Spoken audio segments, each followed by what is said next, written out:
اللہ تعالیٰ کا ارشاد ہے وَأَقِیمُوا الصَّلَاةَ وَآتُوا الزَّکَاۃَ، اور نماز کو قائم کرو، وَآتُوا الزَّکَاۃَ اور زکوٰۃ ادا کرو، وَمَا تُقَدِّمُوا اور جو کچھ تم لوگ آگے بھیجو گے، لِأَنفُسِکُم اپنی خاطر، من خیرن خیر میں سے، یعنی جو کچھ تم اپنی خاطر اچھا کام آگے بھیجو گے، تجدوہ تم اس کو پاؤ گے، عند اللہ اللہ تعالیٰ کے پاس، ان اللہ بے شک اللہ تعالیٰ بما تعملون جو کچھ تم لوگ عمل کر رہے ہو، بصیر اس کو خوب دیکھنے والا ہے۔ پچھلی آیات میں اس بات کا ذکر تھا، فرمایا فَاعْفُوا وَاصْفَحُوا حَتَّى يَأْتِيَ اللَّهُ بِأَمْرِهِ، یہودی ہیں یہ تمہیں تکلیف پہنچا رہے ہیں، فرمایا کہ فی الحال تم انہیں معاف کرتے رہو، ان کے ساتھ درگزر کرتے رہو یہاں تک کہ اللہ تعالیٰ کی طرف سے جہاد کا فیصلہ آ جائے۔ اب جب تک جہاد کا فیصلہ نہیں آ رہا تب تک ایمان والے کیا کام کریں؟ فرمایا وَأَقِیمُوا الصَّلَاةَ اور تم لوگ نماز کو قائم رکھو، وَآتُوا الزَّکَاۃَ اور زکوٰۃ ادا کرو۔ یہ اللہ تعالیٰ نے کئی جگہوں پر جس وقت ایمان والوں کا کفار کے ساتھ مقابلے کا ذکر آتا ہے تو عام طور پر ان کو نماز کی تاکید کی جاتی ہے، چنانچہ اس جگہ پر بھی یہی ہے وَأَقِیمُوا الصَّلَاةَ۔ اس سے ایک تو اس بات کی طرف اشارہ ہوا کہ ہم اس دنیا میں مخلوق کے لیے نہیں آئے ہیں، خالق کے لیے آئے ہیں، تو ہماری ہر وقت توجہ و کوشش اس طور پر ہو کہ ہمارا تعلق ذات باری تعالیٰ کے ساتھ ہو جائے۔ چنانچہ فرمایا وَأَقِیمُوا الصَّلَاةَ اور تم لوگ نماز کو قائم رکھو۔ یہاں پر اکثر مفسرین نے اس نقطے کو بیان کیا ہے کہ اللہ تعالیٰ نے یہ نہیں فرمایا کہ تم لوگ نماز ادا کرو، بلکہ فرمایا نماز کو قائم رکھو۔ اور قائم رکھنے کا علامہ ابن کثیر رحمۃ اللہ علیہ نے تفسیر میں یہ بات لکھی ہے کہ اس کے اندر دو چیزیں آتی ہیں، حضرت قتادہ رحمۃ اللہ علیہ فرماتے ہیں، ایک تو یہ ہے کہ نماز کے اوقات کا خیال رکھنا، اور دوسری چیز نماز کے رکوع سجود کا خیال رکھنا، یعنی اس کے اندر کے جتنے بھی آداب ہیں ان چیزوں کا خیال رکھنا۔ یہ دو چیزیں ہوں گی تو اس کا مطلب ہے کہ آپ نماز کو قائم رکھ رہے ہیں۔ اور پھر فرمایا وَآتُوا الزَّکَاۃَ اور زکوٰۃ بھی ادا کرو۔ تفسیر طبری میں لکھا ہے کہ یہاں پر فرمایا وَآتُوا الزَّکَاۃَ، یعنی اس کا مطلب ہے کہ زکوٰۃ کو دل کے ساتھ ادا کرو اور اس کو بوجھ سمجھتے ہوئے تم لوگ نہ ادا کرو۔ زکوٰۃ کہتے ہیں بڑھوتری کو، اور چونکہ اس کی وجہ سے انسان کے مال کے اندر زیادتی ہوتی ہے، یعنی دیکھنے میں تو ایسا لگ رہا ہے کہ آپ کا مال کم ہو رہا ہے، لیکن انسان جب زکوٰۃ دیتا ہے تو اس سے اس کا مال مزید اللہ تعالیٰ اس کو مزید جو ہے بڑھا دیتے ہیں، اس وجہ سے فرمایا وَآتُوا الزَّکَاۃَ، تو اس کو اللہ تعالیٰ نے زکوٰۃ کا نام دیا۔ پھر فرمایا کہ صرف یہی دو چیزیں نہیں، وَمَا تُقَدِّمُوا لِأَنفُسِکُم مِّن خَیْرٍ تم جو کچھ اپنے لیے آگے بھیجو گے نیک کاموں میں سے، تجدوہ تم اس کو پاؤ گے، عند اللہ اللہ تعالیٰ کے پاس۔ ایک تو اس میں اس بات کی طرف اشارہ کر دیا لِأَنفُسِکُم اپنی خاطر، یعنی انسان جو بھی نیک کام کر رہا ہے اس کا فائدہ اسی کو ہو رہا ہے، کیونکہ آخرت میں جو ہے وہی انسان یعنی یہ سارا کچھ جنت کی صورت میں پائے گا۔ فرمایا کہ تجدوہ تم اس عمل کو پاؤ گے، عند اللہ اللہ تعالیٰ کے پاس، یعنی جو یہاں پر نیک کام کیے ان سب نیک کاموں کا ثواب پاؤ گے اللہ تعالیٰ کے پاس۔ فرمایا کہ یہ سارا کچھ ضائع نہیں جائے گا، ان اللہ بے شک اللہ تعالیٰ بما تعملون جو کچھ تم لوگ اعمال کر رہے ہو، بصیر اس کو دیکھ رہے ہیں۔ اگلی آیت میں اللہ تعالیٰ فرما رہے ہیں وَقَالُوا لَن يَدْخُلَ الْجَنَّةَ إِلَّا مَنْ كَانَ هُودًا أَوْ نَصَارَىٰ، اور وہ لوگ یہ بات کہتے ہیں، یعنی اس سے مراد یہودی اور عیسائی ہیں، لَن يَدْخُلَ الْجَنَّةَ ہرگز جنت میں نہیں داخل ہوں گے، إِلَّا سوائے مَنْ كَانَ هُودًا جو لوگ یہودی ہیں، أَوْ نَصَارَىٰ یا جو لوگ عیسائی ہیں۔ فرمایا تِلْکَ أَمَانِیُّہُمْ یہ تو ان کی تمنائیں ہیں، آرزوئیں ہیں، قل آپ کہہ دیجئے ہاتو لے آؤ برہانکم اپنی دلیل ان کنتم صادقین اگر تم سچے ہو۔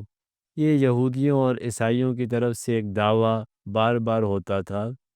عیسائیوں کی طرف سے تو یہ تھا کہ حضرت عیسیٰ علیہ السلام آئے، نعوذ باللہ صلیب پر چڑھے اور اس کے ذریعے سے اگلے پچھلے سب کی طرف سے کفارہ ادا ہو گیا، اب ہم جو کچھ کریں جنت میں تو ہم نہیں جانا ہے۔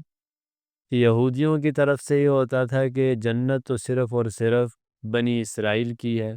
تو اب ہم جو کچھ بھی کریں ہم نے جنت میں جانا ہے۔ تو اس کا حاصل اور خلاصہ یہ ہے کہ دونوں اعمال صالحہ کو لازم نہیں سمجھتے، بلکہ کہتے ہیں کہ ہم نے جنت تو گویا کہ ہماری جاگیر ہے۔ اللہ تعالیٰ فرما رہے ہیں وقالو، وہ لوگ یہ بات کہتے ہیں نہیں يدخل الجنت، جنت میں نہیں داخل ہوگا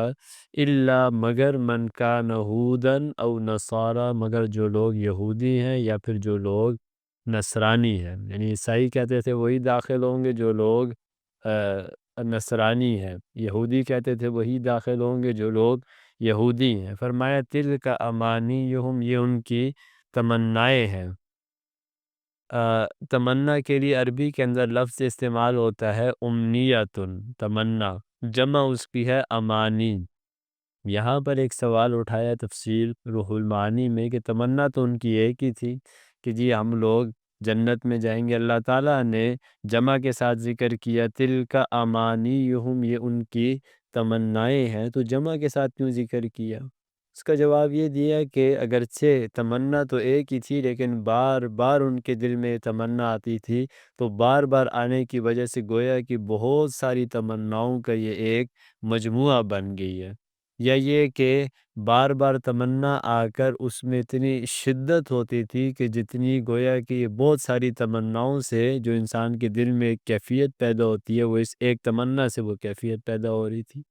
یہاں پر ایک نکتہ لکھا ہے حضرت مولانا عبد الماجد دریابادی رحمۃ اللہ علیہ نے،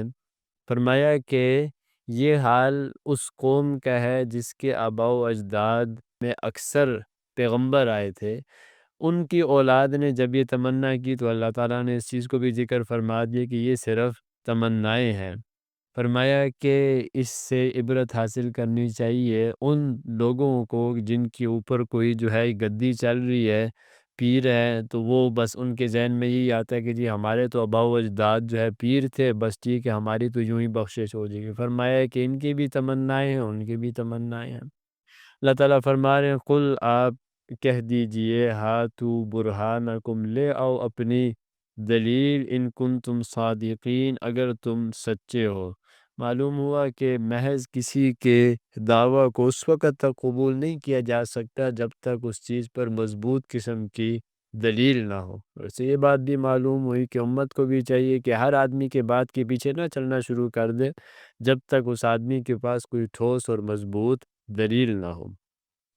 آگے اللہ تعالیٰ فرما رہے ہیں بلا، یعنی کیوں نہیں ایمان والے جنت میں جائیں گے، صرف تم لوگ ہی کیوں جاؤ گے، بلکہ اصول یہ ہے من اسلم وجہہ للہ، جس نے اپنے آپ کو اللہ کے سپرد کر دیا، اسلم سپرد کر دیا، وجہہ اپنے آپ کو، للہ اللہ تعالیٰ کے آگے، ایک بات، وَهُوَ مُحْسِنٌ جبکہ وہ نیک کام کرنے والا بھی ہو، فَلَهُ أَجْرُهُ تو اس کے لیے اس کا میں کہ ثواب اور اجر ہوگا، عند ربی اس کے رب کے پاس، وَلَا خَوْفٌ عَلَيْهِمْ نہ تو ان پر کوئی خوف ہوگا، وَلَا هُمْ يَحْزَنُونَ نہ ہی وہ غمگین ہوں گے۔ پہلی بات بیان فرمائی کہ اصول یہ ہے جس نے اپنے آپ کو اللہ تعالیٰ کے سپرد کر دیا، اور اسلام کو بھی اسلام اسی وجہ سے کہا جاتا ہے کہ اسلام میں گویا کہ انسان اپنے آپ کو اللہ تعالیٰ کے آگے سپرد کر دیتا ہے، اور یہی چیز ہے عبدیت کی کہ انسان جس طریقے سے ایک غلام کی کوئی مرضی نہیں ہوتی، آقا جو کچھ کہے یہی چیز اسلام میں بھی ہے، اللہ تعالیٰ کی طرف سے جو بھی حکم آ گیا تو سر تسلیم خم کر دینا۔ اور تو ایک کام تو یہ فرمایا کہ جو بھی یہ کام کرے گا، دوسرا وَهُوَ مُحْسِنٌ، اور دوسری بات یہ ہے کہ اس کا عمل نیک ہونا چاہیے۔ احسان یہ لفظ نکلا ہے الحسن سے، خوبصورتی سے۔ اور خوبصورتی عمل میں دو چیزوں سے پیدا ہوتی ہے، ایک یہ کہ آپ کا کام سنت کے مطابق ہو، دوسرا آپ کے عمل کے اندر اخلاص ہو۔ اور اسی کو حدیث جبرائیل میں ہے کہ حضرت جبرائیل امین نے آپ صلی اللہ علیہ وسلم سے پوچھا مل احسان، احسان کیا ہے؟ فرمایا ان تعبد اللہ، کہ تم اللہ تعالیٰ کی عبادت کرو، کأنک ترا، گویا کہ تم اسے دیکھ رہے ہو، فإن لم تکن ترا، اگر تم نہیں دیکھ رہے، فإنہ یراک، تو وہ تو دیکھ رہے، کم از کم یہ کیفیت تو ہو۔ تو فرمایا وہو محسن، گویا کہ اس سے ایک بات یہ بھی معلوم ہوئی کہ صرف یہ کہہ دینا کہ میں نے اپنے آپ کو اللہ تعالیٰ کے سپرد کر دیا ہے، زبانی کلامی، اور عمل نہ کرو تو تب بھی بات پوری نہیں، دوسری چیز عمل کا ہونا بھی ضروری ہے۔ اور پھر اس عمل کے اندر بھی ظاہر ہے کہ فرما برداری اسی وقت ہوگی جب جو ذات جس طور پر کہہ رہی ہے، اگر کوئی اس دور میں یہ کہے جی کہ میں یہودیت کو جو ہے میں یعنی کہ اختیار کرتا ہوں اور اس کے اندر مکمل اللہ تعالیٰ کی میں فرما برداری کرتا ہوں، تو یہ ہو نہیں سکتا، کیونکہ اللہ تعالیٰ کی طرف سے حکم آ گیا کہ اب یہودیت منسوخ ہو گئی ہے۔ تو کوئی کہے نہیں میں تو ابھی جو آ رہا ہے حکم اس کو نہیں مانوں گا، اور جو آپ کا مثال کے طور پر 1400 سال سے جو ہے پہلے جو آپ کے احکام تھے میں اس کو مانوں گا، تو ظاہری بات ہے کہ اس شخص کو فرما بردار کوئی بھی نہیں سمجھتے۔ تو فرمایا کہ یہ دو چیزیں ہو جائیں تو فَلَهُ أَجْرُهُ، اس کے لیے اس کا اجر عند ربی، اس کے رب کے پاس ہے۔ پہلی بات اس کے لیے اس کا اجر ہوگا، یہ لفظ اجرت سے نکلا ہے، اور جس طریقے سے مزدور کام کرتا ہے تو تبھی اس کو اجرت ملتی ہے، اشارہ اس کی طرف ہے کہ عمل کرو گے تبھی جنت ملے گی۔